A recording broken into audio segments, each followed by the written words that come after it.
Bilang ng mga turistang dumarating sa La Trinidad Benguet bumaba. Yan at iba pang balita sa pagtutok ni Glam Caligdan Dizon. Ramdam na ang epekto ng mega oil price hike sa turismo.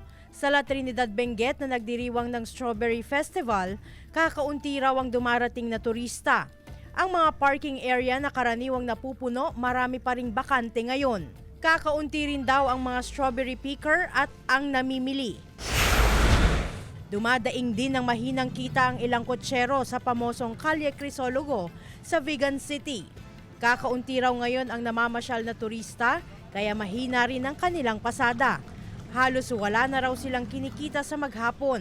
Sa ngayon po na tumaas ang gasolina, ramdam po namin yung konti lang ang turistang bumibisita ng Vigan. Kaya po ngayon, isang beses, dalawang beses sa buong maghapon hanggang mag-agaw ang dilim at liwanag, doon lang po kami nakakadalawang karga.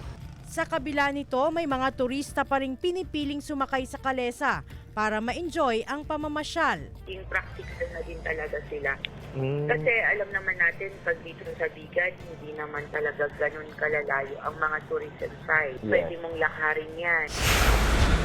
Umaaray na rin ang nasa mahigit 200 mangingisda sa barangay San Miguel sa San Antonio, Zambales dahil sa sunod-sunod na pagsipa ng presyo ng gasolina at diesel.